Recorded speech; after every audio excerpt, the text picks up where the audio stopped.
Today's talk is called Objects and Survival, and we've got a great panel today.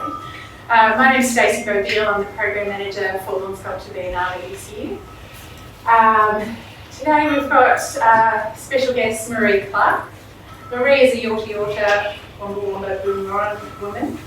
She is a pivotal figure in the reclamation of Southeast Australian Aboriginal art practices, reviving dormant and lost elements of culture as part of her work. She was recently recognised in a large retrospective of the UGB titled Ancestral Memories in 2021. So welcome, Maree. Simon Normand, in the middle here, is one of our 16. Oh, and Maree is actually part of the Biennale as well, by the way. She's exhibiting at the First Nations site, which is further towards the pier. Simon is also exhibiting as part of the Biennale this year. He has the Gadubanud, which is at the mouth of the Erskine River. Simon is an environmentalist and artist and has spent large periods of time up north. His project, in conjunction with the traditional owners of country in the Lynn National Park in the Gulf of Carpentaria, was pivotal in stopping mines in that region. So I'll talk about more about that today. Richard Collopy, I'd like to welcome today. Richard is a Gadubanud man, and Richard undertook our purpose for country. And Richard has been pivotal in the development of a lot of the programming for the Biennale, and he's been a great source of knowledge and great humour and generosity. So thank you, Richard. And last but not least, we've got Richard Broome. We're very lucky to have Richard today. He's Emeritus Professor of History at La Trobe University. He has taught 35 years at universities and has worked as a public historian for 6 years. He's written 15 books, 5 of which are around First Nations people, and most notably his book Aboriginal Australians since 1788, which was most recently revised in 2019. So I will hand over to Simon, who's leading the conversation today, and I'll go to Thank you. Thanks everyone for coming. Firstly, maybe could Richard, if you could just do a short acknowledgement of the country. That absolutely. Hi everyone, how are you? Well, it's been so good this Biennale. And if you weren't at the welcome, I was overawed by the synchronicity of things that happen in Lorne. It was one of the first places that I got to stand up and demonstrate my commitment and connection with the country here. We have land justice meetings here at Mantra, and it's probably a question in all your heads as to why that always happens, but I alluded to it in the welcome because I'm here too, and I did acknowledge our ancestors that are resting on this very ground here. So this is an unknown quantity in Victoria particularly, and hopefully we'll talk about this today. But in acknowledgement of tradition, our ancestors, your ancestors, my co-chair ancestors, I actually want to acknowledge my wife, my partner, and my mother. And if any of you know about my life, you'll know exactly why I want to acknowledge my wife today and why I want to acknowledge my mother. It happens to be my birthday. I happen to have been born on Labor Day in a taxi. And my mother was sitting beside her sister on the taxi that lives in Queensland now. I was just talking to Simon's mother about this before. I won't go on, but welcome to you all. I'll talk later about this. Thank you. Maybe I could just, so that people have got an idea of how we sort of thought would be good for this conversation to go ahead, because there's 4 of us. I just thought it would be good if if everyone could speak about what they're passionate about for about 15 minutes. And then people have got lots of questions. People over the last few days have come up to me and asked questions about my work and the work that I do up north, and I've spoken with Richard, and I'm fascinated by Maree's work, and to have Richard here as well to be able to give an overview of Australian history because of his incredible work over the last 35 years. I thought it would be good if we could all just talk briefly about some aspects of what we do. And then at the end of the hour, then we could just sort of throw it open for the audience to have some question time, some questions that we can maybe direct to the right person that might come out of the talk now, or it might have come out of ideas or things that you've been wondering for a while. So that's kind of, we need someone to ring the bell maybe after 15 minutes. So when we've talked for 15 minutes. So I thought perhaps we could start with Richard to just talk briefly about what his work's about, and with this idea of objects and survival, Richard being an academic is talking about objects of work, of written work, and he was going to mention some of those, the pivotal objects of indigenous Australia, how it's affected him and his work, and some of those objects are actually written objects. So, Richard, I'll start with you. Oh, thank you very much. So as Stacey kindly said when she introduced me, I've been teaching at La Trobe for a long time, too long, probably over 30 years, until 2012, and I'm still very much involved in research and writing. But when I went to La Trobe as a young lecturer, I inherited the course of a colleague of mine, John Hurst, who'd started the first Aboriginal history course in Australia in about 1972. And that came actually from students who wanted to learn more about Aboriginal history. They wanted to do a readings course with John, and after doing this for several years, he said, "Oh, blow it, I'll run a course." And it's much easier than dealing with individual students. So when he was going away on long service leave and other writing leave, and he said, "Take this over." So I was given this course. I had read a bit, and I'd been involved in general Australian history courses as a tutor, and we had done a few tutors on Aboriginal people, but here I was running a whole course. And I just loved it, I embraced it, and my students loved it. I used to have about 70 students a year wanting to do it. And so over about 6 or 7 different subject iterations, I taught Aboriginal history until 2012. And of course, teaching it, I knew I wanted to research it as well. And because my very first research project had been about the great American black boxer Jack Johnson and the racial reaction to him in Australia, I decided that I would research Aboriginal boxers. So I started reading the Sporting Globe, talking to people, and people said, "Look, you should go down and talk to Banjo Clarke." And so I travelled to Warrnambool on the surf coast, and Banjo Clarke was the first Aboriginal person that I interviewed, and it was a wonderful interview over several days. He was a caretaker at the sports ground at the time, and I started to enter the world of Aboriginal people and their trials, tribulations, but also their joys and triumphs. And so I did this study of Aboriginal boxers, and I later did writing with Alex Jacomos about tent boxers. He was a Greek Australian who married into the community. And so we entered this world of tent boxing. And so I came to see through that despite all the problems, Aboriginal people in the tents were paid equally. And they loved doing it. And they loved travelling around as young blokes. And when they reached the town, often the young girls thought they were pretty cool. These quite manly men who got up to have a go in the ring. And so to me, there were moments of triumph of these people. And so it gave me a great insight into what I was studying in Aboriginal history. And about that time, I was asked to write a general history of settler and Aboriginal people since settlement. And so I agreed to do that, and it was a wonderful learning experience. And it ended up into the book Aboriginal Australians, published in 1982. And it's, as Stacey mentioned, it's just come into a 5th edition, and each edition has got larger and fatter.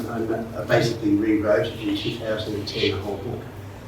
So then I wrote a book called Aboriginal Victorians, which was really looking in great depth at the Aboriginal history of Victoria and their engagement with white colonialism.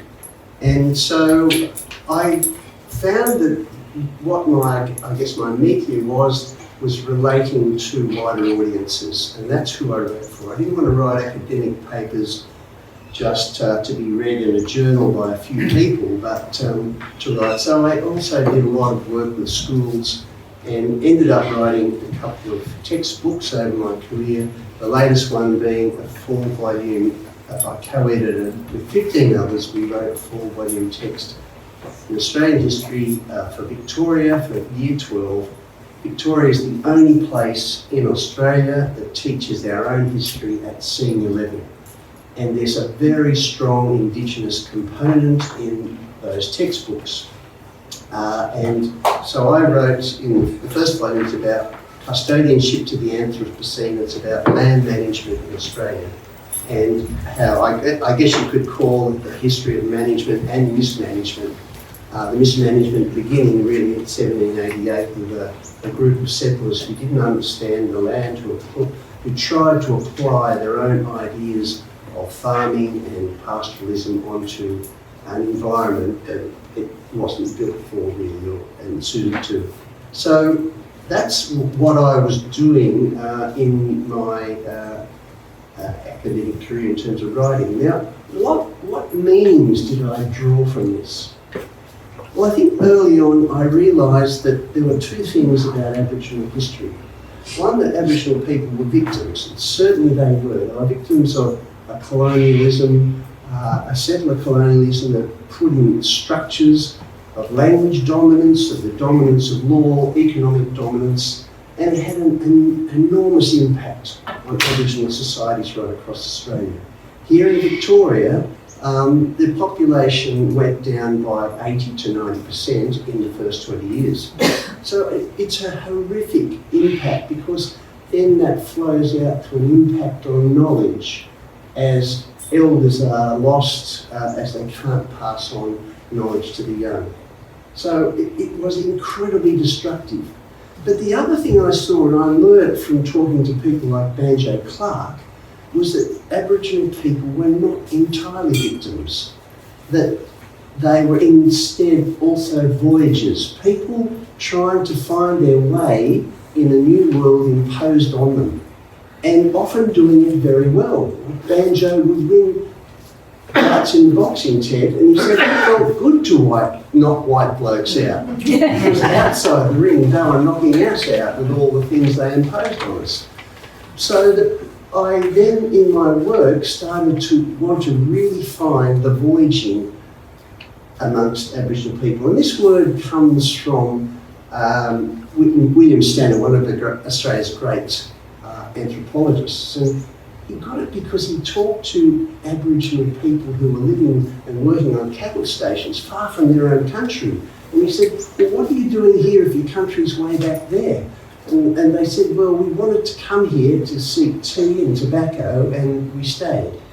But, so he writes that Aboriginal people were like the spice traders who travelled across the world to get things they needed for their diet, salts and spices and things, and they did this willingly. They did it through their own volition and agency. And he said, and these are wonderful words, he said, Aboriginal people claimed and coaxed and fought their way into the colonial world to find a place in there. These are very active words. So this sort of changed my whole approach, I think, to writing Aboriginal history. It wasn't just the story of destruction, it was the story of resistance, and not only physical but cultural resistance. People didn't ever want to give up their culture. And they found ways to try and control the white fellas through kinship. So they would make attachments to pastoralists. And then out of that they would get, they impose their own moral view on the world. That is, okay, you fellas have come and you've settled on our land, so you owe us protection. You owe us comfort and security. So they were imposing what they felt was the right behaviour. That if you're here now on our land, you have to treat us right. And so they were trying to exert their own moral ideas onto the settlers. And so that shows that there's a cultural resistance as well. Because there was an adaptation, you can see that with the native police in Victoria. And Maree Clarke has written a wonderful book about this. The Aboriginal policemen joined willingly. They enjoyed the work, they had access to horses, guns, leather straps and leather goods, and they had good rations to share with their kinfolk. They had status in the society, they could even arrest white fellas. And the thing was that Maree Clarke argues that they never ceased to be Aboriginal. And they in fact were broadening their power by joining the native police. And you can see this in reserve life too. Aboriginal people are often pushed onto reserves, but they come to embrace it, and then they fight to retain those reserves when the white governments start to try and push them off. And that happens at Corranderk, for instance, and William Barrett's the one who leads marches to Melbourne to try and hold on to Corranderk and the other reserves. So you get this adaptation. How are we going to survive with white colonialism? And the last thing is transformation. You can see it in people like Billy Valeria, an elder of the Lorne people in Melbourne, who in 1843 went and asked for land. He said, we want some land back and we're going to farm it like white fellas. And in that sense, it's a radical thing to say because he didn't know what farming was. He might have seen it, but he had never done it. But he knew that this was the best way, the best argument to give to white fellas. So in my last 5 minutes, I'll just talk about historians and objects. Now, it's about survival and objects today. Historians' objects are texts. And Aboriginal people have at times given settler Australians key texts. The first one might have been at Maloga, which became Kamaragundja Mission later. In the 1881, the people wrote to the government asking for land. And they'd been inspired by Burke, who said, we're running Corranderk up at Healesville in Victoria well, and we're told if we make it a success, we can keep it. So the men of Maloga wrote to the government to ask for land. So that was a key text. Then in 1937, just prior to the Day of Mourning, where Aboriginal people protested about celebrations for the 150th anniversary of white settlement, saying this is not a celebration, this was a day of mourning for us, they put out this wonderful statement saying we want equality with other Australians. We want to get rid of the protection board over us who are controlling us. So a whole series of demands were put out. But the pivotal moment for me is in 1963 when the Yolngu people at Yakawa give a petition to the government over land, because in the Balco mine is looking as though it's going to take a mining lease out over their land. And they give it to the government on bark, and around the edge of the petition are these beautiful paintings of motifs and symbols from the people. And it must have caused a radical problem up in Canberra. How do you file away a bark petition? Every other petition sent by Australians are on a piece of paper. This is on a bit of bark this big, and it's now in the Parliament being incorporated by the government, saying this is part of the Australian democratic tradition. And so thereafter, the Barunga Statement, calling for a treaty in 1988, And the statement of the heart at Uluru in 2017 calling for both a voice in Parliament and reconciliation have been on bark and with beautiful Aboriginal artwork around the words, which are always now appealing to international law, to the Declaration of Human Rights, to United Nations declarations on Indigenous people. So Aboriginal people have learnt how to appeal to the moral high ground and make it very difficult for Central Australians. Even though they're 3% of the population, they have successfully claimed the moral high ground, and they make it in these statements, these objects, these texts. And I'll leave it there, because that's my 15 minutes almost.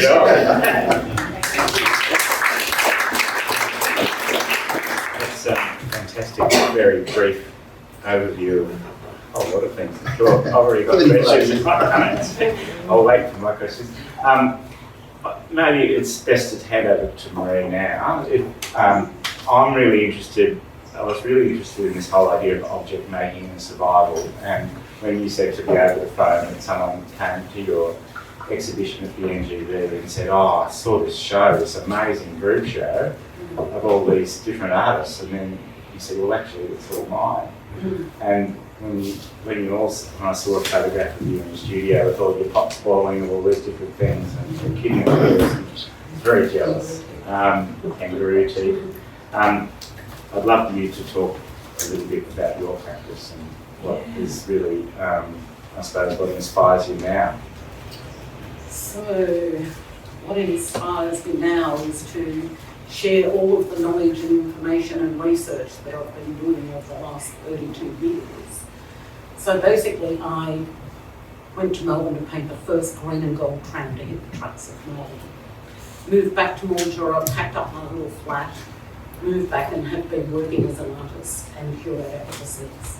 So I think I'm pretty lucky in that I haven't had to go and work in an industry that I'm not passionate about. Everything that I do is about research and learning and collecting and, sort of love them or hate them, museum collections, because without those collections, I wouldn't be able to do the research that I do in having a look at the historical river reed necklaces, the kangaroo tooth necklaces, all the different body adornments, and take detailed photos of those objects and items and learn how they were put together.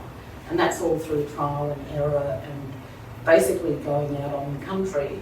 And my husband, who's here, he's just walked out, and Ruben had been on road trips, basically stopping at every dead kangaroo and pulling their teeth out, or stopping at every single dead bird, and we collect those birds for the next body of work. So we're giving those animals another life. And during that, we're also learning cultural knowledge and passing that knowledge and creative art practice on to the next generation. So I've travelled the world, I've seen our collections in museum collections all over the world, and people are like, but don't you think those objects and items should be home? First and foremost, we will always have returned our ancestral skull remains and our sacred objects. They are the first things to come back. But I cannot see in my lifetime that all of these other body adornments and the beautiful shields and message sticks and things that are held in incredible collections, I can't see them coming back. But what I would like to see one day, hopefully in my lifetime, is to take a group of Aboriginal people, elders and young people, to the UK, to Europe, to have a look at these objects and items and give those objects and items a story in a community. Because to me, what I see overseas is like a black fella standing on a rock and time has stood still. We know we are the oldest continuous living culture in the world, and yet over there it doesn't look that way. So to be able to connect communities and objects and tell that story, and people are still practicing cultural practice in the 21st century, just in a different way. I make glass eel traps, or I have glass eel traps fabricated for me, but it's still telling stories of old. And I don't weave, but I really like to think of different creative, really contemporary ways to tell a story. And I guess my piece down here, and I actually had a red neon sign saying "Remember Me" to plug in down there, but there's no power in any of those trees, and I don't know anything about solar. So basically, we have 44 canoe scar shapes, and in the centre, each language word is bolded. So if it's Wamba Wamba, it's repeated 6 times because it's Wamba Wamba, not just Wamba. And so those names are repeated 3 times. So it's that thing around, you say a name 3 times out loud, you'll remember it. But also, mind you, I don't speak any of my own language. And that was all from, from the invasion, from colonisation, being put onto missions, not being allowed to practice cultural practice or speak your own language. And I don't speak any of my own language. And so, good luck to anybody who can read a lot of those signs down there, but I think also a lot of people don't realise how many language groups there were in Victoria. And I think once you see those canoe star shapes that hopefully glow a little bit at night, people will get it. And yeah, I just love everything that I do with an absolute passion, and share those journeys and all of those stories with my family and community. And oh my God, I've had so many different uni students from BCA come to my home after lectures, wanting to do feathers in river reeds, or cut them up, or bind them, or boil them, or whatever it might be. There was always something to do at my home. Wouldn't that be right, Ruben? Yeah, so, and I myself, I'm, born in Swan Hill, lived on 2 missions before we moved to Mildura. And yeah, my family were one of those families that lived on the fringes of the community. So my grandparents were drovers, so they didn't live in town. My grandmother was removed and taken to Gadubanud, and my great-grandfather had gone up and got her back, thank God, because God knows what would have happened. But to be able to do that back in the day, in a horse and buggy, to go and get my grandmother from Gadubanud was pretty incredible. And so my great-grandparents would have been droving, my grandparents were drovers. I've got photographs of my family living in tin huts. One of my works, called Made from Memory, on the banks of the Murrumbidgee River, talks about a time when my family and I lived in a tent down behind the Balranald Mission, and we lived in a tent and my bed was a suitcase. This is all pre-1967. So to be able to do all of those things, my family, to experience those things, but share all of their knowledge with me, and then for me to be able to do what I do today, I think it's pretty incredible. And I can't tell you, it's just with such passion that I wake up every day and do what I do. And I'm lucky enough now that our international borders are opening up. I'm taking my husband and my family over to the US. We have a 1-month artist residency, working with First Nations people, but also other people at Mount Holyoke University. And we'll be sharing our possum skin cloak making skills, which we've done before in the past, working with First Nations people in Canada, working on a buffalo and a possum skin cloak. So to be able to share these experiences with other First Nations people is really incredible, because all of our stories are very similar. And for everybody to then go and make and create what they do in their own specific areas, is we're all telling stories about family, community, land, language, cultural practices, dispossession, through these absolutely incredible artworks. And it's not until you read a little bit more into that artwork that you know what it's about. But yeah, pretty much that's me in a nutshell.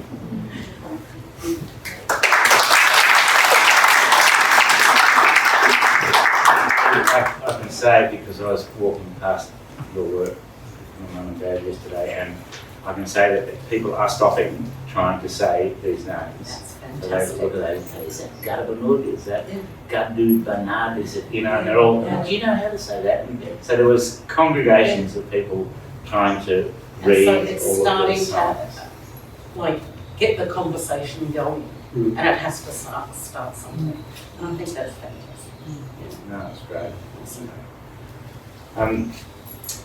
I think before Richard talk, I'll just say very briefly about the work that I've been doing for the last 25 years. I first went up to Northern Territory about 25 to 26 years ago with the Australia Council to talk to the Darwin Council about trying to incorporate public artwork. This idea of this public artwork thing was going good in Southgate and down in Darling Harbour, but it hadn't really happened in Darwin. And I was working on a lot of projects that involved public artwork in the city of Melbourne, and so I got invited with a group of artists up to Darwin, and we had a sort of a conference over 3 days talking to different groups about how to get more public artwork in the city of Darwin and the Botanical Gardens. So I met this woman who was working with these Aboriginal elders down in Arnhem, and she said, "Oh, you should pop down if you want to know about how people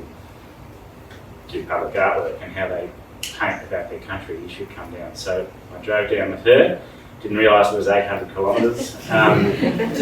Just around the corner. It was only 2 turns, and drove down to the Roper River and then met some amazing old men and ladies who were at the art centre, which didn't really exist then.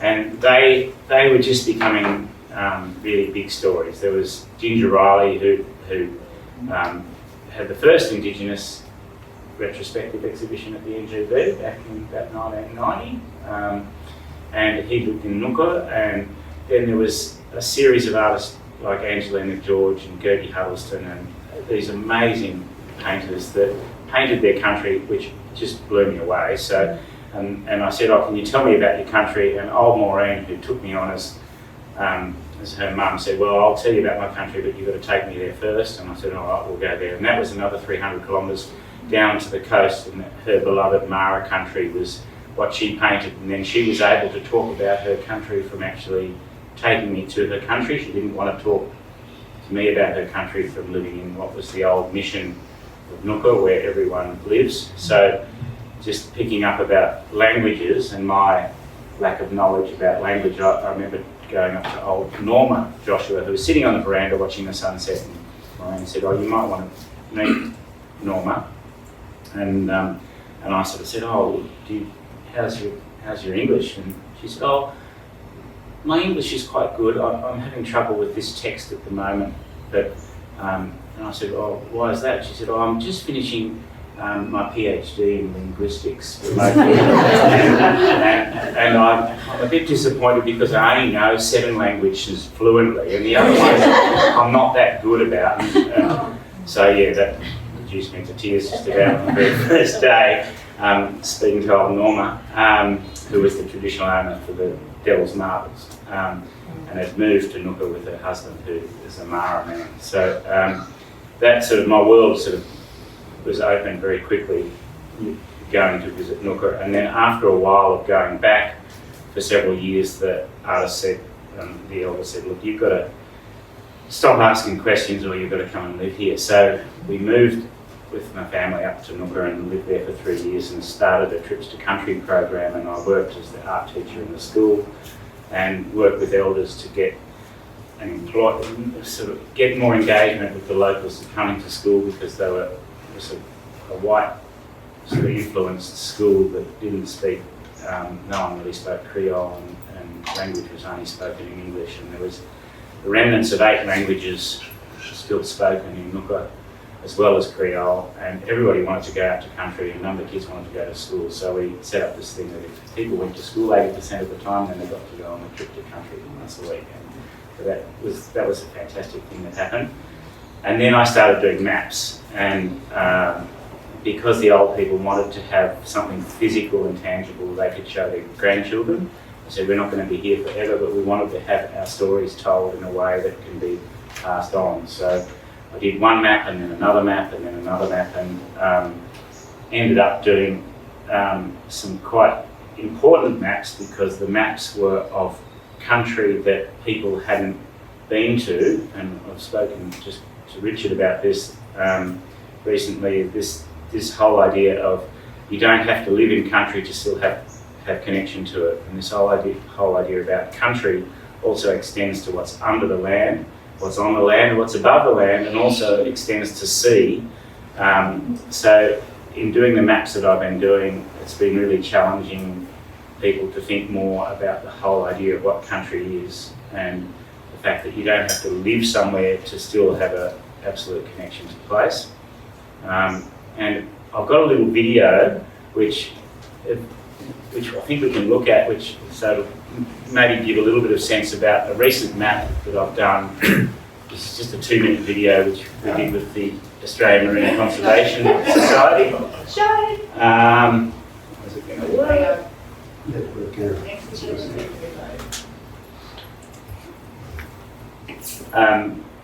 So this is the map, and these are the people that were involved with producing the map. Up in the Gulf of Carpentaria.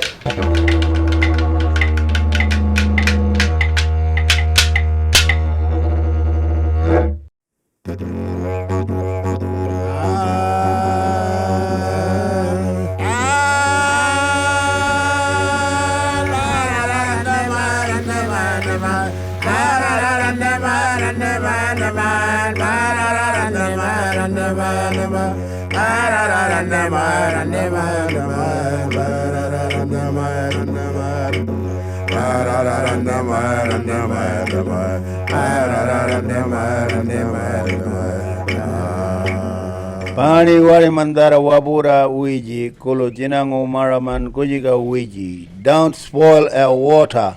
All this seagrass has all a songline.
Took a lot more footage than that.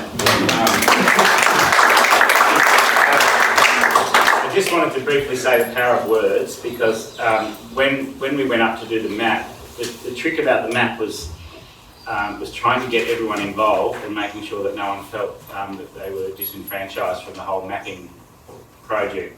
And it's kind of like arriving in Lorne and saying, well, to actually find out about Lorne, we've got to go to Portland, and then we've got to maybe pop down to Apollo Bay, and then we've got to sneak up to Ballarat, and then we've got to go over to Geelong, and then maybe we've also got to sneak down to the Gippsland as well. And that was kind of this country that we had to try to encapsulate in this one map, which was about the importance of the seagrass, and the seagrass holding the songlines in the Gulf of Carpentaria, and the fact that there was moves to try to do seagrass, to do mining of manganese under the ground. So the Borroloola people, the Nooka people, and the people from up at Numbulwar all said, well, we've got to have one map for all our country, which is a huge hundreds and hundreds of kilometres of the west coast of the Gulf of Carpentaria. And then I said, well, someone's got to have a statement that we can sign. And so everyone just said, well, you've just got to talk to Gordon. So Gordon said, we said, oh, Gordon will be sitting on his veranda, just go down and talk to him. And we hadn't organised a meeting, and we hadn't even had a phone. So we drove down, jumped out of the car, and said, oh, Gordon, we've been asked, you're the man that can maybe say something that could hold this whole idea of mapping, cultural mapping together with a statement that everyone can agree with. Do you want to think about what you might say, because this is going to go up to Parliament House? And he said, oh, no, I don't have to think. And he said, oh, well, do you want to write it down? He said, yeah, get ready, you got a pen? And so I've got a little copy of it. And this is what we ended up with. She said, you've been chipping away at our country since 1788. We don't ever want mining on our land or sea. You are not listening to us. If you disturb our songlines, it will be disaster. You can come back in 20 years, and we will still say no. No means no. And that was it. And then we didn't need any more words after that. So that went all the way down to Borroloola, and then went all the way up to Numbawar with 4-wheel drives and boats, and everybody signed around the map. And then this map still hasn't gone to Canberra, because at the moment mining has been paused as a result of this map, and all of the people being in agreement that the songlines need to be protected. There's been announcements recently that the Marine National Park is going to be expanded as far as protection to the whole of that area of the Western Gulf. And so it does show that when voices are unified, that you can convince people of the right thing to do. And so it's been a long time getting this map done, and before that other maps that have had a big impact. If you're up in Darwin, you can go to the Parliament House Library and you can see the maps that are on display there that I've worked with the traditional owners. One of which was a big map about a little island called Maree Island, or Kurulalinya, which was going to become the biggest deep water iron ore port in the Southern Hemisphere. And because of the map that we did, and the fact that the ABC miraculously turned up on the day that we handed it to Parliament while they were sitting and filmed it, and also the fact that the elders came up with us, that island was then placed into the hands of national parks. So there's not going to be an iron ore mine there, and there won't be any more. But yeah, it's a sort of a long-term project, all this mapping. It's not finished yet, and it's taken me 22 years to map one river. So I've just got 220 kilometres of the Roper River map. But those maps have become really important items for the school, for the art centre and the language centre, and for the communities up in Darwin who don't really know that country. So there's that.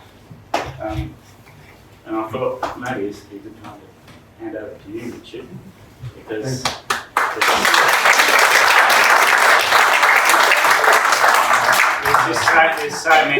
there's so many things that Richard does, and his knowledge of country is extraordinary, and his connection to land and seawater has many parallels with the work that I do up north. So, Richard, over Hi to you. everyone. I just want to say thanks to you guys and address aspects of things that you've all said before I go off in my tangent. And in my tangent, I'm going to go back probably before I go forward to now, or backwards and forwards. But just pick up on Simon there. Something you just said there. I don't know if you all heard of that, mapping 200 kilometres of river and songlines. And if I go back 15, 20 years to when I started to do some mapping here, and the biggest item I can think of that I did was the Gadubanud possum skin rope for the Commonwealth Games. At the time, I was too shy and I wasn't prepared to wear it. I didn't want to get up in Melbourne and make out that I was some esteemed elder when I was really just in the beginning of doing my own personal mapping to frame it in one way. But I just want to say the mapping to be done here, the song lines, the stories here, what Simon's talking about, we hit it off immediately because he saw in me that I'm fully aware of this stuff here. It's very complex, if you've got a tapestry of people that can immediately work with you, and it takes you 20 years to do mapping of 200 kilometres, imagine my job. I'm just gluing the bits of the eggshell of this really fractured and smashed up thing back together. And I've got all the pieces, but I need a lot of help to get this thing back into an object that can actually be viewed and not criticised by people. So that makes me recall how I feel all the time. And when I started to do this work, I was just constantly embarrassed, constantly feeling shame that who am I to stand up in this position and speak with such authority that looking at your faces, listening to me, that's what I'm talking about. Such a respect and an awareness in you of the preciousness of it is what's given me the confidence to keep going and keep redoing this. But I really have to say this really loud right now. We're right on a nice edge here, down here. I came up with a bit of a metaphor, it's really strange, but the weapon, the tool that I have to create to use today to get our voice out there in the state government's ear is huge. The new organisation that they've created along the coast is a composite of so many different power structures that it's made this unfathomably powerful sword. But it's not going to crush us, it's not going to kill us because we're part of this sword. We're going to be the other sharp edge of this sword with the government. We're going to make it happen.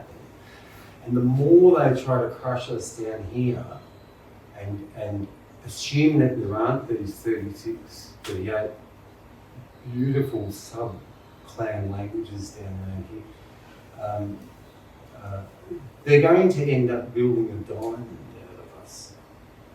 We're all going to come together and we're going to make this thing better. It's going to be unstoppable. But at the moment, people are grinding away at this sword, trying to make it sharp and sharp and sharp. And I keep walking.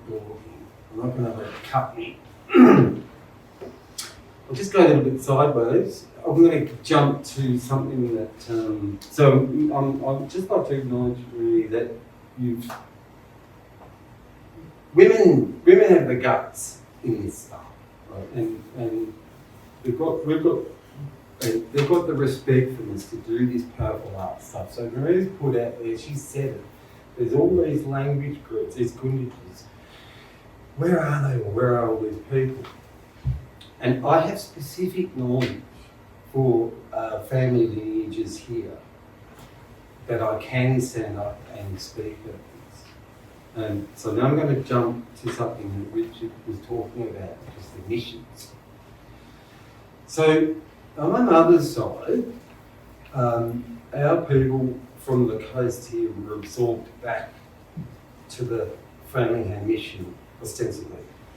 We were on a parchment of land that was accepted by generally the new overland people that come in. We were accepted on this pre-parchment land called Turu. And that's great-great-great-uncle's place. He was a Scottish fellow that then set about to protect the women folk from our family. And that's our great ancestor that I talked about here. She wandered along these shores. She's the one that I can look through her eyes to her great-grandmother Kuruk, that gave her the story of her Kuruk that I talk about today. And she's the protective spirit of the Otway Hills here. But on our father's side, we come from a descendancy of people that were from the mission just north of here. And it was actually that mission and that mission that worked together, it was this guy, John's son, Wallaby. His nickname was Wallaby Erskine. He's a Scottish guy. Erskine used to walk up this creek. And he took back up some other people. His dad took some that way and his son took some that way to the Buntingdale mission just behind here, and that's my father's side. Right? So there's, I'm not going to go on about that today, but maybe you can just see that there's something going on here. There's a little bit of something going on in the background that Richard alluded to about people working together behind the scenes, re-establishing a new system in this new world, having clans head men nominated on properties was the ruse that we had to do to protect our women. And in order to keep the families going, there was a lot of shifting of children around from mission to mission, and they used to do that at the night through the hills here, over Mount Sabine. Oh, Mount Sabine, that's Latrobe's wife's name. She never came out here, but when Wallaby was with Latrobe walking through here and up this river, he told him that story. He said, you can call that after your wife. And that's what they used to do, the give and take. It wasn't white and black, it was black fellows and white fellows. It's hard for people to get over that, but there was a lot of camaraderie. And I know this because it goes back hundreds of years before this time that I'm talking about here, which is around the 1830s, which is sort of crunch time. Because when people were taken back over the hills, in order to have that re-establishment of Aboriginal people in missions, you had to have great friendships with landowners there that were coming in order that the second wave of confusion and disarray that came very quickly. I'd like to talk about that too, about the fact that we're built on a society of real estate selling. And if you couldn't sell the land the next day to the next Joe for double, and you would do that, and it kept going, kept going. So very quickly now, there's this incredible crunch time confrontation just over the hill here. And if you didn't know who was who, you could get caught in the crossfire, and that's where our family has lots of secrets about games that were played in the wetlands with fire and pretense. And dressing up to look like a spirit in a cave on the coast here, all running around with a sheet on the top with a pumpkin beside with blood all over it. Oh, the headless loopers are chasing us. And at the same time, we know that those stories, there's two sides to those stories. You know, there's that one that you throw out to the gutter, but there's that one that you tell your family that you do this other business. It's hidden. But the movement of the missions to the north brings in all the missions and brings in Corindale. And when Richard was talking, I immediately had this desire to talk about what happened after all the missions closed here. The missions went open for very long in this region, probably about 10 years. Perhaps there were 10 of them that were reduced down to 2 or 3 and so the survival of those people ended up in the north, up Kurrajong way. Basically, people were pushed out ultimately further up from the Colac district. Surviving women folk ended up at Corindale. But at the same time as these two missions that were going on here, the Turin and the Buntingdale, there was another thing going on, which is what I wanted to talk about, and that was this secret society of these white fellas who were working very hard in the background to provide funds and support for the Aboriginal people of Corindale. And it's this little club I discovered when I was studying at RMIT, So I studied an engineering course at RMIT, started in 1983, and then it got me into the Latrobe Library, and I started to research this stuff. I discovered, apart from the fact that out of most of the information that I found that was removed to the Mitchell Library, I had to go to Sydney, or you have to get special permission and have a relationship with the university up there. We were always shut out of this. I've discovered this group of men called the Bread and Cheese Club. Have you heard of them? Yeah, we'll talk about that afterwards. That was a real eye-opener for me. I thought, gosh, I can really look at these things differently and look at this society as a double-sided thing, and that our survival today, me sitting here today, is really just as attributable to the really good white folk at the time, or whatever you want to call them, European people, as well as the really powerful and strong Aboriginal people that worked in the bush. I'm sort of coming to a bit of a stop here, how am I going for time? I think I might just leave it at that for now and throw it back to everyone else. Any questions? Thanks, Richard.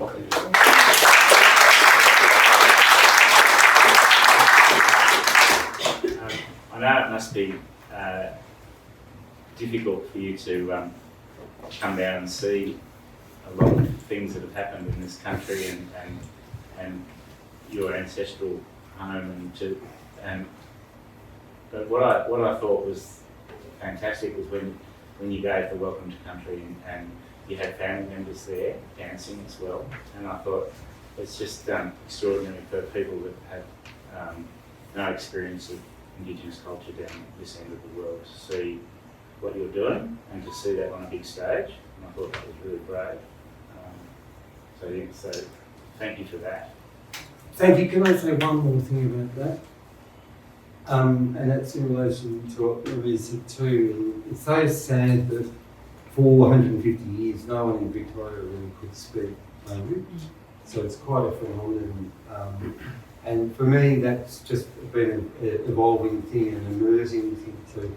I lived for 22 years non-stop in the bush. I don't have power where I live.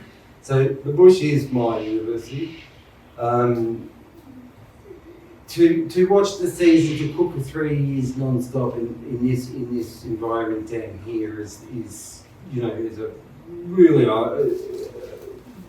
deep teaching classroom for that.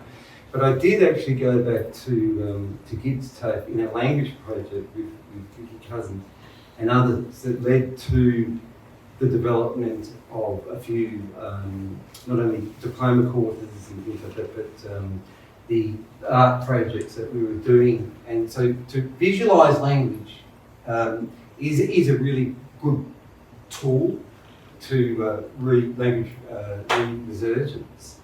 So it's very hard to separate a picture or the immersion from the, you can't just read a word, it's a song. You have to hear it, and the last thing is that we grew up, my brothers over there, we grew up knowing that our mother and our auntie spoke Creole. So the legacy of our linguistics down here, and that's because when my great-great-grandmother was taken from the shores here, the first language she learned, other than Aboriginal, was French. So, there you go. English, other than English. How are we going to time? My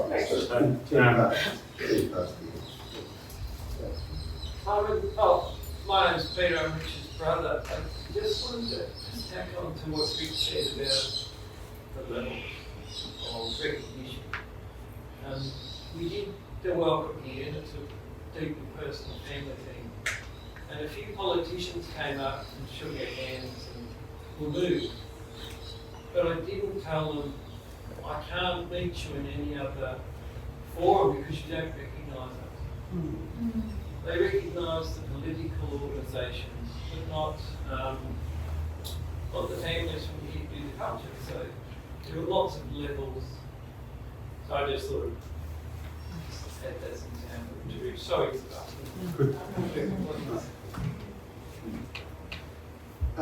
I think that's one of the really interesting and tormenting thing that's happened over the last 30 years. I mean, in many ways, native titles are fantastic advance because it recognised the traditional rights of traditional owners, but it was a very restrictive recognition that you had to have a continuous connection to the land in their literal sense, not just that you could think about country, but you had to be on country.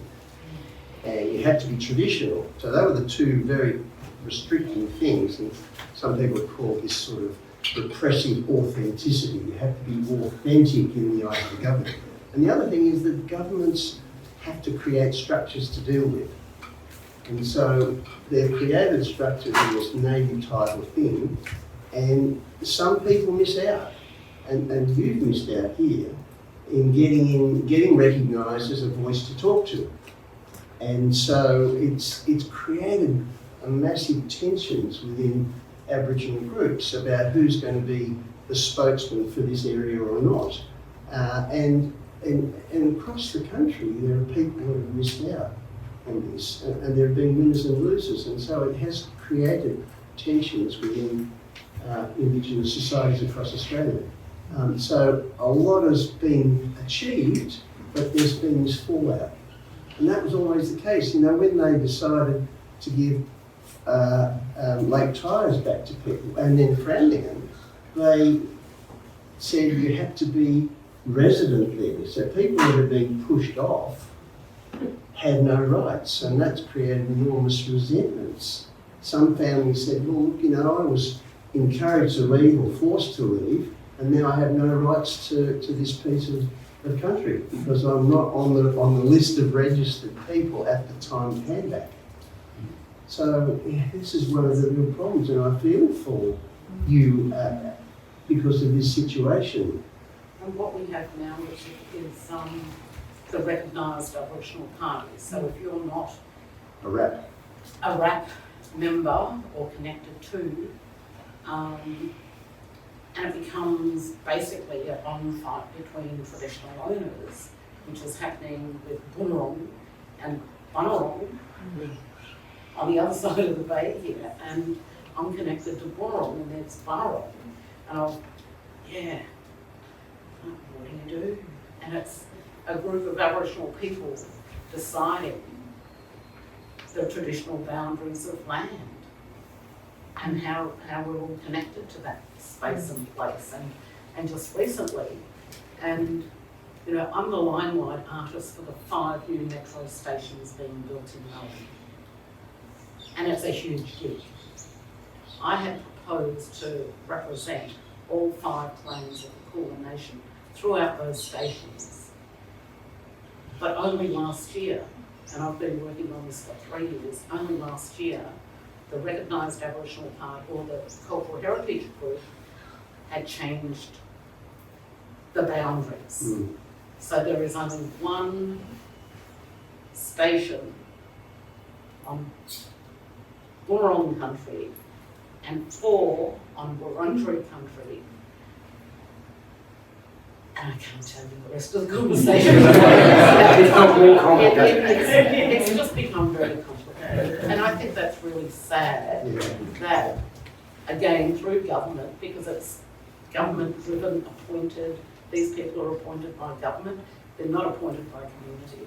So, yeah, what do you do? Maree, totally. It used to be Aboriginal business who was who knew each other. Yeah. But Rich and I now, up to 500 wide family members are told, oh, you're extinct. Yeah. But it's almost like saying the blackfellow in Tasmania is extinct. It's extinct crazy. and succeeds. Another group has ceded our land. Now, this other group, they know us. We've mixed for decades doing culture and all sorts of stuff, but we deal with that. Suits them. So there's lots of levels of politics. Yeah. Unfortunately, self-interest. Could I just make a comment? There's been no support support ongoing for that traditional alignment. There's only been support for corporate negotiation. So it's almost like it's assumed that the cultural past is finished and we just have this autocrated way of... but the biggest problem for us that made it come on here isn't a mine in Western Australia or something like that, which is very obvious. It's something that's insidious and not very in plain sight. And it's this sort I'm talking about, this amalgamation of 5 to 7 organisations along the coast. It doesn't make it easier. It's actually better to have 7 different organisations caring for their aspect of country, being it a pipeline, a road, a water thing or a sewage, because you know you're getting responsible work. So if you try to align all this one thing and give it to a bunch of parking meter people, it's not going to work. And we basically have had to stand up, and I'm doing it right now, and I'm not going to sit down on this issue, because you people will not get sovereignty if you don't have sovereign people. We have to be able to sit up unencumbered so that we can do this equally. We can't do it with a whole lot of baggage that the government's putting on us, the carrot dangling. It's just been going on and on and on and round in circles. We've seen this before. And when those missions were gazetted here, we had a family argument going on. We had a few brothers that didn't want anyone to be named and numbered, because once you're named and numbered, you're owned. And we had another brother or another series of people that thought, well, if you don't do this, you'll be left in the bush and you won't be counted. But why go into the footy fields at the tuck shop and negotiate away your rights? You know, by the time you get in there, it's just the tiniest little thing. So be very aware, everyone. I've been just saying that just generally. Be very aware. When you're voting on something, just understand that as your sovereign person standing up in front of you, traditional owner, whatever you want to say, I haven't been consulted with yet by Gore Packer. I haven't seen the plans for the bridges. I haven't been asked if someone wants to change native title land and give it from the Queen to some new corporate organisation. I haven't seen those plans. As your sovereign person, I haven't seen them yet. I have a comment, if I could. I'm from the United States, and I'm a Cherokee Indian, and the issues and stories that you're telling resonate very personally with me. I was born on a reservation in Rubber, and with indigenous community practices that were for people who spoke the language fluently on an everyday basis to people like myself who did not. And all of the issues we talk about of agency and representation resonate so deeply because we've experienced exactly the same thing. And it's interesting to hear the historian, to hear the artist, and what you're talking about is taking personal agency, in all cases, as everybody here is doing, about telling individual stories and the stories of people. And so I have greatly appreciated what I've heard and want to hear more. Thank you. I think probably if people have got questions now, I think it's probably a good time for people to ask general questions that they might have of us, and we can try to see if we can answer some of those questions, because we've been sitting here for a long time and I'm sure some of you have got some burning things you want to answer. So, I mean, obviously this whole question about different views and trying to sort of group people, maybe even semi-artificially into an area and trying to get them to agree. I'm just wondering how you dealt with that in your map making, because you must have dealt with different families, different clans, and it seems as if you were quite successful in getting people to come together around a map. And I'm just wondering if there's any learnings from that or any insights you have from that whole process. Yeah, well, I don't know how you... So the success of doing mapping with indigenous peoples is reliant on time, and that's and trust. And so some of the people that, when I first went up to Nooka and went to the Gulf of Carpentaria, there was a couple of people who didn't speak to me for about 2 years. I guess this white fella asking questions. And the old lady that gave me a skin name, she on purpose gave me a skin name, I think. She gave me a skin name as one of my totems is barramundi, so I can't eat barramundi. So they love that because I'd go out fishing and I'd catch a fish and then I'd catch another fish, and all of the fish would have to be given to everybody else, and then everybody would eat all the fish. And if there was any fish left over, I might get the end of it. And kind of, I had to respect that. I was quite happy about catching fish for other people and going out to see new country, but it was kind of a bit of a test. So I think that that thing about gathering information is a bit like when you're standing there with a satellite phone and you're trying to get a GPS and you're trying to get all the coordinates to actually meet on your phone, and you don't get a very good signal, and you go, damn it, if I move it this way maybe I'll get a better signal, or maybe you go up to the top of the hill. So always with my mapping I was doing that. I was going up to the top of the hill or down the creek or finding a way to get it. And I used to triangulate all my questions. So I'd ask someone, like, who's in charge of this river? Oh, you've got to talk to Gordon. I go to Gordon and say, Gordon, who's in charge of this river? And he goes, oh, you don't talk to me, you don't talk to Barney. Well, where's Barney? He's 100 kilometres away. So I drive to go and see Barney in St Albans. I say, Barney, who's in charge of this river? And he said, oh, glad you come to me. Those people who sent you, they just sent you so they could talk to you. So then I'd go back and then I'd talk to these people. I said, Barney said it's all right to talk. Oh, well, if Barney said it's all right to talk, we'll all talk. So it's kind of,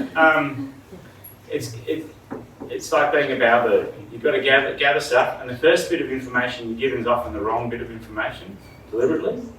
And then after a while you build up a whole lot of people that are like-minded or that have got similar fragments, and then you can sort of say, well, I think this is right because of these people. But that takes time. So in the end, when you do a map, the map itself might not take that much time to do, but it's backed up by all these people that don't deny the map's correct. So, and the other thing that I do is when I do the maps, everybody who takes part in the mapping part, I acknowledge, and also I also say two things. One is that these maps are ongoing, so the whole idea of mapping country is not finished when you've finished the last bit of painting on the map, because there might be more information that has to go to that map, and things might be wrong. But if I'm wrong with my recording, then you're saying also the 43 people that added the information to these maps also are wrong. So you build up strength in knowing that what you're doing is the right thing if you've got enough people that have helped over the time. It's just a lot of those people have passed away now, so that makes it difficult. But that whole process, I think, is so hard to do with just trying to do it straight away. And often the information I get relates to something else, and I'm sure that with writing your books, when you try to find some information, you get some information, you go, oh, that's so good, that information, but it's not relevant to what I'm doing, so you put it aside and I'll use it again at another time. So you kind of build up lots of bits and pieces. Yeah, I think there's a cultural difference here in terms of perceptions of time. You've probably got Koori time and you've got whitefella, but particularly public servant time. Because the minister says, we're going to have native title in place. We're going to have RAPs organised in this term of government. So the public servants have to then find a solution in that time, whereas Aboriginal people have a different sense of time. They want to draw it out till there's consensus. And that is where the problem has lied, because there has to be a solution by government before the next election. The minister says they want this, and it hasn't been appropriate for Aboriginal people. So then a decision is made and the disputes haven't been settled by talking to each other. And so it's about a difference in time culturally. And when government chooses a site, it just gets more complex. And well, they have to, because there's a time limit. Yeah, but when you've been talking for 2 years to a public servant, and for 2 years they haven't said they acknowledge you, and then they decide they won't acknowledge you, it's like, can't see that fairness, I can't see that that's the impartial Sure. role that they should be playing. And then they might move to another government department and you're starting again, aren't you? Yeah, well, we can be threatened with a time and you go on like that. You think you're covering all your bases. I'll just make one quick comment, because there's something significant in Victoria that people may not realise in terms of native titles, and maybe Richard can talk about this, but native title won't happen in Victoria. We were told many years ago that our claims so all here and the removal, and I talked to Patricia Rich, she's Cherokee too, about this, that same thing happened. A lot of records were burnt. A lot of people moved off the land. Institutionalisation, building bridges, and now building casinos. Once you build casinos, how do you go back, to this thing? But what we're dealing with at the moment is new, and it's called the Traditional Owner Settlement Agreement. And that was due to be signed 2 years ago, and a few of us spoke up really loudly, because once that's signed in the state, and the government's been pushing, sorry everyone, I mean this in a really positive way, the government's choosing the gunslingers. It's chosen the corporations that it wants to sign with. So 2 years ago, if it signed off on that, no title will be extinguished forever in Victoria. No sovereignty. I don't see personally how you can work on a sovereign model from a corporate state. I don't see how Lorne and blackfellas are going to be able to arrange things for blackfellas. We have to do it together. So this going off to the side by the government, making a decision because there's not enough time, naughty boys, we have to stop it. Stop it. And we have to start a different discussion where we need to support the traditional owner concept, the traditional owner people, which is family groups teaching on their culture. That's all we have to do now. Thanks, Richard. There was a question. Yeah. Maree, I just love your work. Oh, thank you. Like, I was really struck, not this work here, but your exhibition at the NGV. And what I was really struck by was the layers, but I wondered, you have this incredible ability to represent community, but also when I was standing in that room at the NGV, what I was really struck with was diversity in community and how it spoke of the individuals. I just wonder if there's anything you can say about that, because it's just really stuff. Wow. Well, I think I was sort of a bit blown away myself when I walked in there, because I was able to go in and help install, but then we went into lockdown a couple of days before the show was due to open. And so the next time I walked in was the day before it was due to open to the public. And I walked in with my husband, and I think I took 3 steps in, looked around, and just burst into tears, like sobbing my heart out for 10 minutes. Had 2 film crews there, all these other people. I was like, I don't care. This is like my whole life's work. And to be able to share that and have one whole wall that were my nieces, nephews, brothers, sisters, ones that had passed, nephews that had suicided, are all standing there. And to make that body of work, which was ritual and ceremony in the first instance, I had to get permission off my elders to actually make that work. And after doing lots of research, and William Landowski's book, I don't know if you know what like, and who documented Aboriginal life, and going into the Melbourne Museum and researching the Kopi mourning caps, and then discovering that George Murray Black had collected the Kopi mourning caps from along the Murray-Darling rivers, along with all of the skeletal remains that he'd taken and had at the Melbourne Museum and Melbourne University. And Ron Caston, Ron Merkel and Jim Bird stopped Melbourne University and Melbourne Museum sending those skeletal remains overseas for exhibition. This is in the early 80s. And that's how come the Koori Heritage Trust has come to be. But those 85 Kopi mourning caps are still housed at the Melbourne Museum. There's one housed at the British Museum in the UK. And I ended up working with 38 Aboriginal women, and I would tell every single one about it. And I became involved because I was invited to be part of an exhibition around life, death and spirituality. And I didn't know anything about my own traditional mourning practices.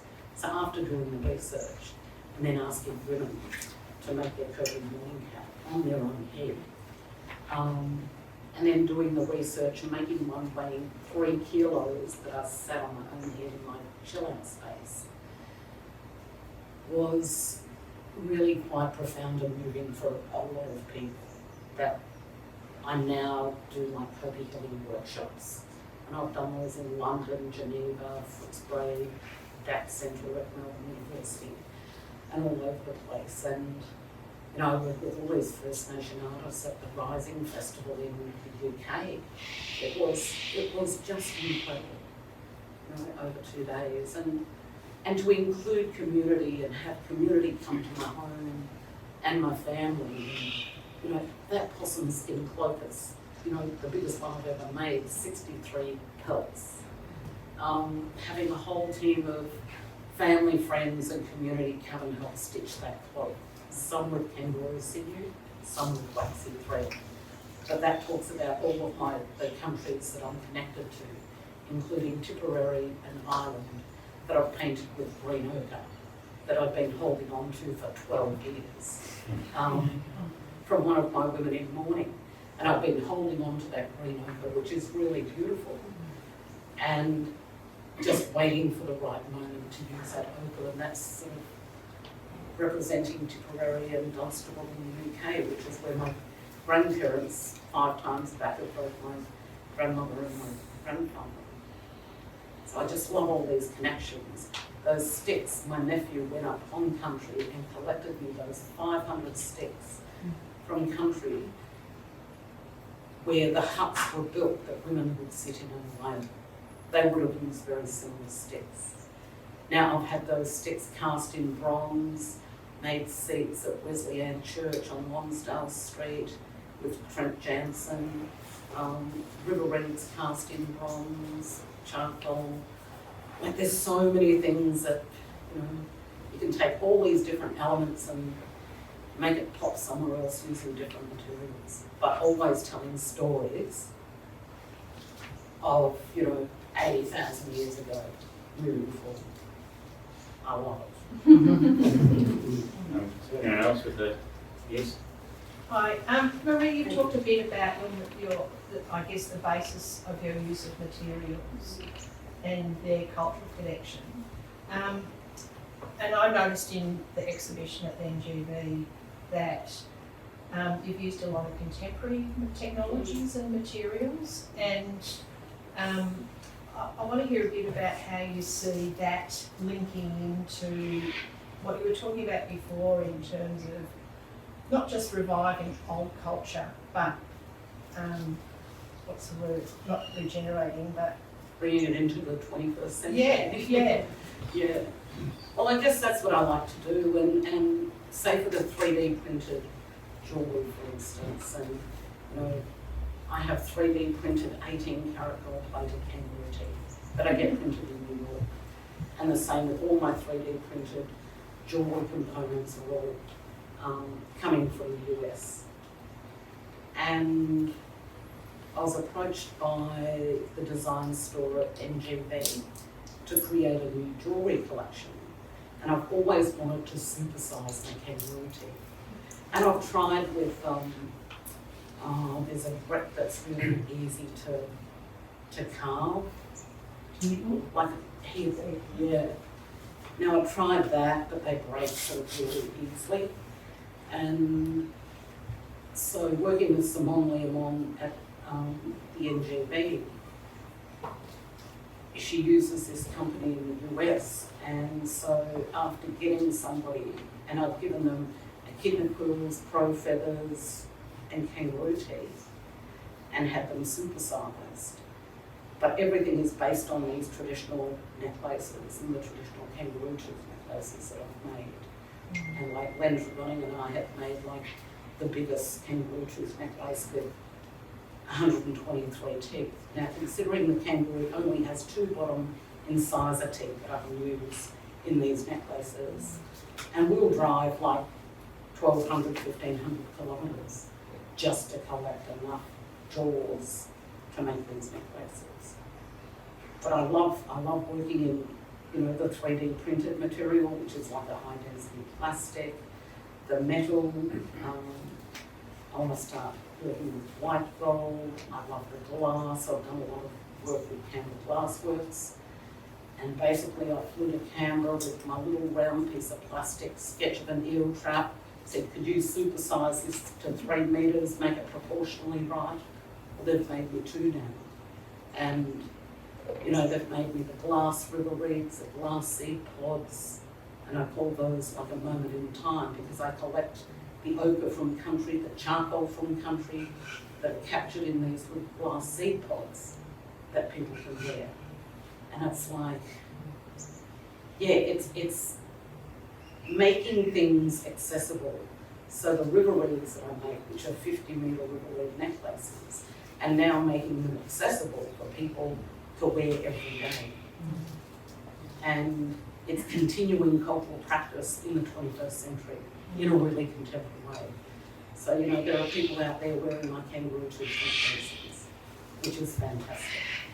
Because those other bigger ones are basically really museum collection items. And when they're wearing them, they're carrying not just your story, but the story of colonisation and their understanding of the impact of that. And they're wearing culture, they're wearing country, you know. And because in those, in some of the 3D printed ones, I've also used one organic tooth that is bound with kangaroo sinew. So another project that I've been working on, which is where Luca comes into it, is I've been working a lot with my great nephew Mitch Marnie for the last 3 years. Now, he would come to my home every other day, or at least 2 days a week on a Monday, Tuesday, and we'd be shooting how to take the sinew out of the tail of a kangaroo. My husband Nicholas taught the boys how to take the sinew out of the tail of a kangaroo that I use for the jewellery. So we would shoot this on our mobile phones. We'd grind up ochre, we'd boil down wattle resin that we use with the ochre to paint on the cloak. Just all of these little cultural objects and items that we'd make in the backyard. And we just shoot it with the mobile phone. We got somebody to edit it, and we send those little documentaries up to Nooka. So we're doing this other project with Melbourne University called the Living Archive of Aboriginal Art. Because in the late 80s, early 90s, I was working as a photographer, and I've got one of the biggest collections of black and white photographs. So they've all been scanned, documented at Melbourne Uni. And we're now working with Nooka, because I also made some feather flowers. So we had a couple of women come to my backyard, because I've got the biggest collection of feathers. And after seeing Melbourne Museum and Korea Heritage Trust feather flowers, they came to my home, and Daphne, one of the girls, had actually made a 2-stem feather flower. And that was after seeing these flowers in the collections. And to me, it was almost like ancestral memory. It was the most beautiful thing. Definitely. Yeah. So she's been down, been to my home, and we've been trying to get to Nooka for 2 years. But with COVID and everything, you just can't go. Well, we were going to do this massive road trip with 5 cars. It's going to be great, wouldn't it? Yeah. But yeah, just so many things to do. And so absolutely everything that I do, I'm including my family, documenting everything. Like, you cannot document anything enough, I don't think. Because when I was starting out, it was really hard to Oh, no, it wasn't really hard to have access to, but to see images of how things were put together. You basically had to go into the museum and take detailed photos, work that out. And now we've got film footage of taking the sinew out of the tail, collecting the teeth. You know, you've got to have your pliers, your blade boots, your tin cutters, cut the jaw, pull the jaw out, like, and then it's a whole process when you get home. And, you know, boiling up all the jaws of teeth, whatever it is. I love it all.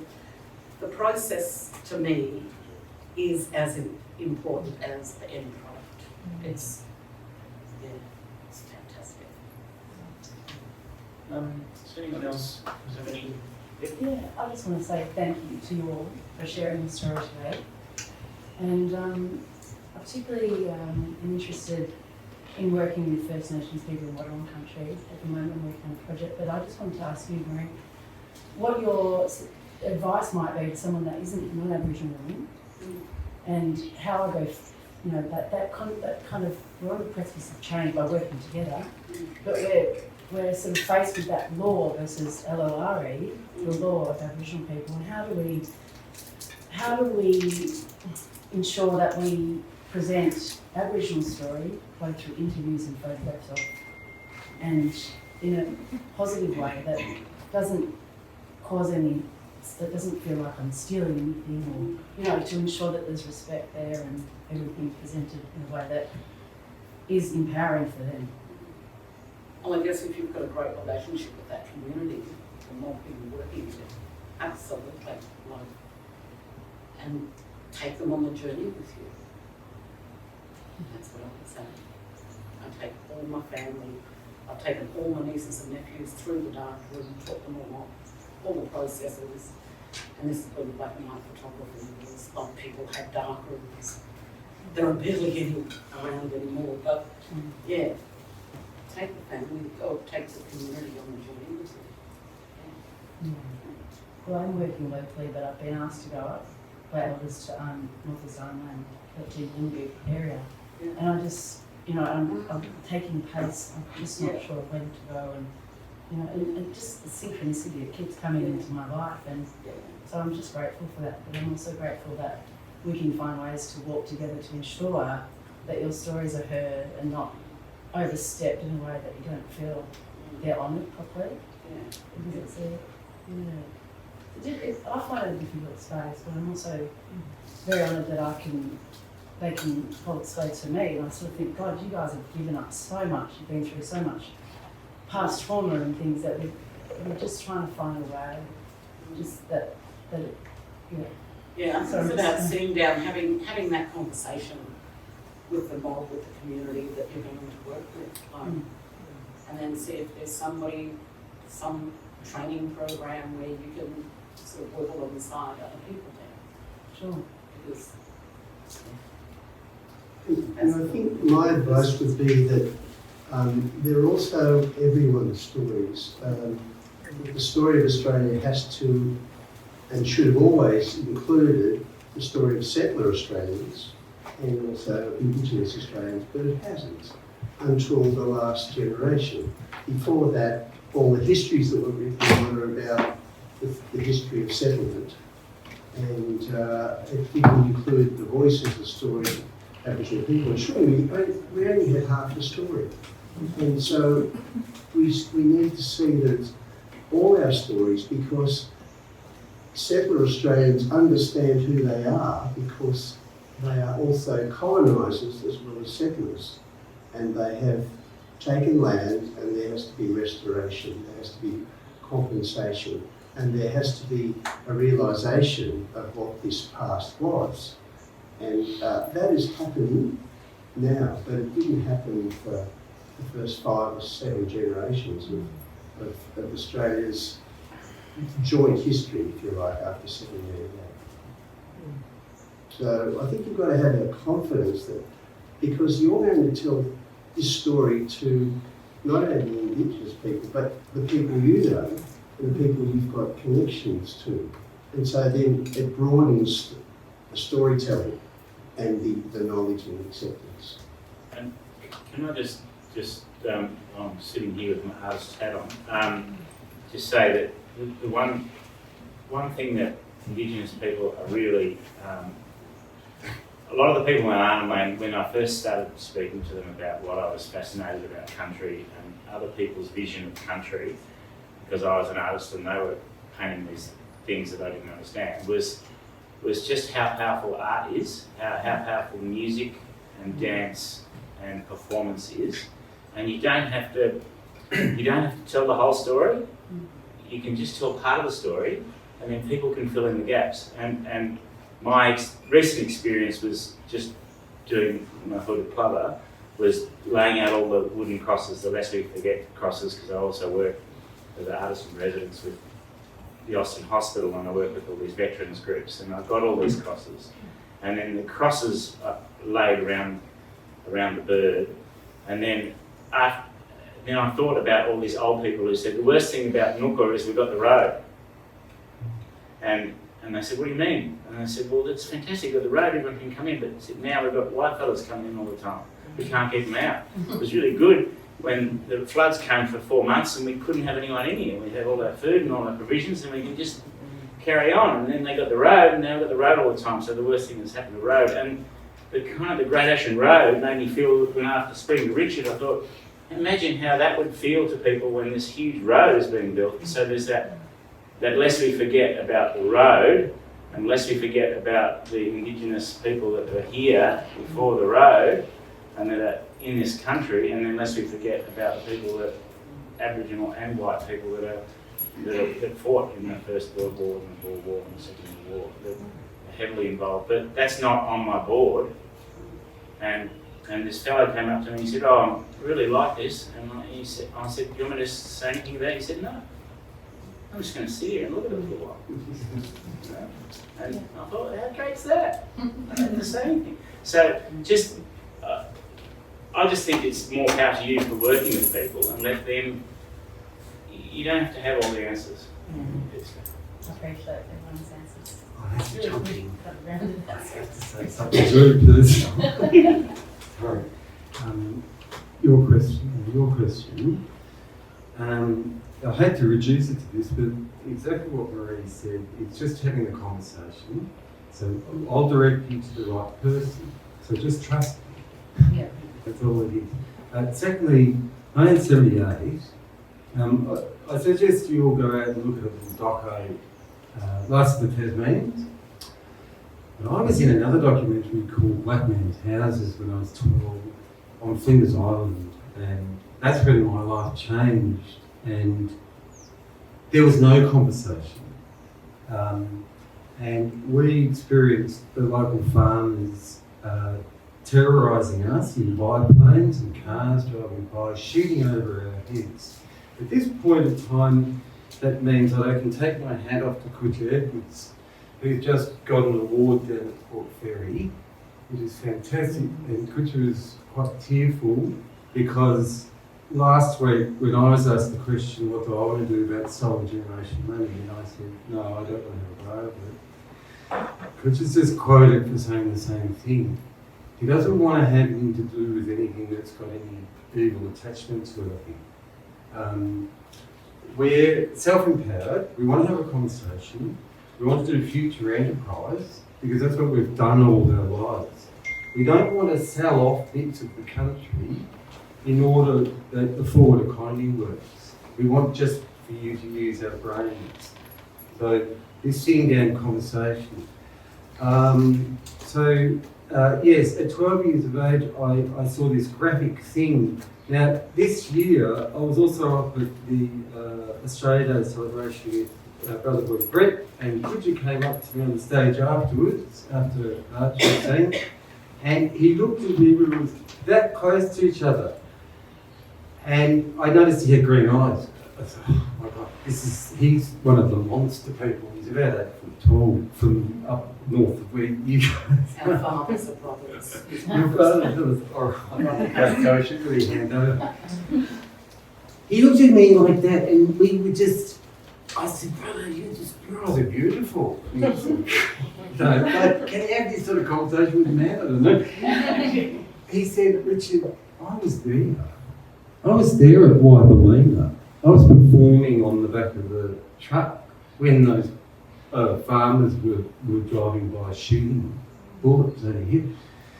So I went away at 12 years of age with a really strong impression of what I should do. And when I did the welcome out there, this happens to me, I get taken over. This is what Maree's talking about. She goes into the gallery, well, you could be anywhere and you get taken over. It doesn't matter what the media is. And I'll never forget the sound of these clapsticks, like, and I'm in the distance, I'm walking down, and there are these men hammering in big wooden stakes at Biennale, and squaring out this very square, very colonial section where the huts were. This is before vandalism. And then in front of them are the huts, the burials of the people from those huts. And in the end, there was up to 300 burials that were not known about. And at the equipment was like an old metal detector. Push this thing, it took months. Push it in, echo sound, lift it out. Push it in, echo sound, lift it out. And then after about those 2 months of actually mapping it out, the first time it was done they couldn't do it because it was too dry. So after the rain came and cut the grass, and these machines went in, then all the black fellas down there came out together and started to put the pegs in. Back into the ground, boom, on top of their ancestors. Boom, boom. This framing out of where all these people were. And that was where our great-great-grandmother went when she was taken from here. She was taken to Biennale. And it was through my association with those people down there that I found out where she was truly from. But when I came back up here, I said about trying to contact these people, and I knew that we had to actually do this up here. Because we've got people buried all the way along the coast here that my mum showed me when I was a kid. We used to drive down here. And my cousins were up this side, all their houses burnt down in the 80s, but nonetheless we were still going down, we could still see where these burials were. But we still have to actually tell you all where those burials are. And it's hard, because, should you put a wood in there on them? It's really hard to know what to do. Let alone the DNA thing that gets done when a body is found and the government assumes that there aren't people to talk to, because we can tell them who they're related to. They just don't really trust us. Yeah. Can you talk about the burials on this site? On this site? Well, in all fairness, I can, but in all fairness, I won't do it without my wife's family being here, because that's where we've joined. When my our grandmother was taken away from here, and she joined the people of Tasmania and the mainland that were taken from the islands all around back in the old pirate time before Captain Cook, and the women went off onto the boats, and they went to the different islands, and they moved around, they bought and sold, and 100 times over, I think, our great-great-grandmother was sold before she survived a few massacres back here on the mainland. She walked with a lovely lady by the name of Gadubanud, my wife's great-great-grandmother. And my great-great-grandmother walked together along this shore. And it was at that period, when they came back with Robinson, that those particular burials that were found at Nanchop were laid. So we know that that happened within a time period after the coming back. And so we know who those people are amidst the burials of the ancestors before. Because they were the governesses of that. The women were the governesses of all that business. So it's that in the future, we can get around this politics, That's where we're going to join again. And Victoria needs Aboriginal people to do this because we can go back 200-300 years past before the records started to be written. Does that somehow answer something? No. Confused things. I think we just have to have a conversation. Yeah, have a conversation. That reveals It's so way personal stuff. And in respect to the ancestors, I don't really articulate. I think this has been a while, so I think we might stop it there. It's sort of nearly 3 o'clock, and I just like to say, with Stacey, thank you very much for organising it.